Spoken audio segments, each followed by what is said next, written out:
Kuwait ദുരന്തത്തിൽ തൃശൂർ ചാവക്കാട് സ്വദേശി ബിനോയ് തോമസും മരിച്ചെന്ന് സ്ഥിരീകരിച്ചു. മൃതദേഹം തിരിച്ചറിഞ്ഞതായി കുവൈത്തിലുള്ള സുഹൃത്ത് ബന്ധുക്കളെ അറിയിച്ചു. 4 ദിവസം മുൻപാണ് ബിനോയ് കുവൈത്തിലെത്തിയത്. ജേസൺ ചാമോളപ്പിൽ വിവരങ്ങളുമായി. ജേസൺ, ഇപ്പോൾ ബിനോയുടെ മരണം സംഭവിച്ചോ എന്നുള്ള കാര്യത്തിൽ വ്യക്തതയില്ലായിരുന്നു. അല്പം മുമ്പാണ് ഈ കാര്യത്തിൽ ഒരു സ്ഥിരീകരണം ഉണ്ടായിരിക്കുന്നത്. എന്താണ് വീട്ടുകാർക്ക് ലഭിച്ചിരിക്കുന്ന വിവരം? കഴിഞ്ഞ 4 ദിവസങ്ങൾക്ക് മുമ്പാണ് ജോലി കിട്ടി കുവൈറ്റിലേക്ക് ബിനോയ് പോകുന്നത്. അതിനു മുമ്പ് ചാവക്കാടത്തെ ഒരു സ്വകാര്യ സ്ഥാപനത്തിൽ ജോലി ചെയ്യുകയായിരുന്നു.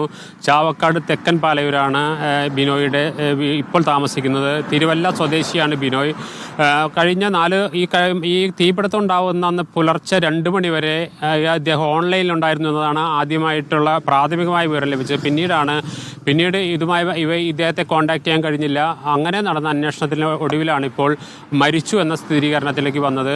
നാം അവിടെ നിൽക്കുമ്പോഴാണ് കുവൈറ്റിൽ നിന്നും ബിനോയെ ഇവിടെ നിന്ന് കുവൈറ്റിലേക്ക് കൊണ്ടുപോയ 2 പേർ അവരുടെ വീട്ടിലേക്ക് ഫോൺ ചെയ്യുകയും മൃതദേഹം പോസ്റ്റ്മോർട്ടം നടപടികൾക്കായി മോർച്ചറിയിലേക്ക് അവിടെ കൊണ്ടുപോയിട്ടുണ്ട്. മോർച്ചറിയിൽ കയറി ഈ മൃതദേഹം കണ്ടു എന്നടക്കമുള്ള വിവരങ്ങൾ നൽകുന്നത് അതിദാരുണമായ ഒരു അന്ത്യമാണ്. കാരണം ഒരു വലിയ സാമ്പത്തികമായി വളരെ മോശം അവസ്ഥയിലുള്ള ഒരു വ്യക്തിയാണ് അദ്ദേഹം. ജീവിതത്തിൽ രക്ഷപ്പെടാൻ വേണ്ടി ഒരു തൊഴിൽ തേടിപ്പോയതാണ്. 4 ദിവസം മാത്രമേ ആയിട്ടുള്ളൂ. അതിനിടയിലാണ് ഇത്തരമൊരു ദുരന്തം സംഭവിക്കുന്നത്. 2 മക്കളാണ് ഇവർ. ഭാര്യയും 2 മക്കളും ചെറിയൊരു വീട്ടിൽ താൽക്കാലികമായൊരു നമുക്ക് ആ ദൃശ്യങ്ങളിൽ നിന്ന് കാണാൻ കഴിയും.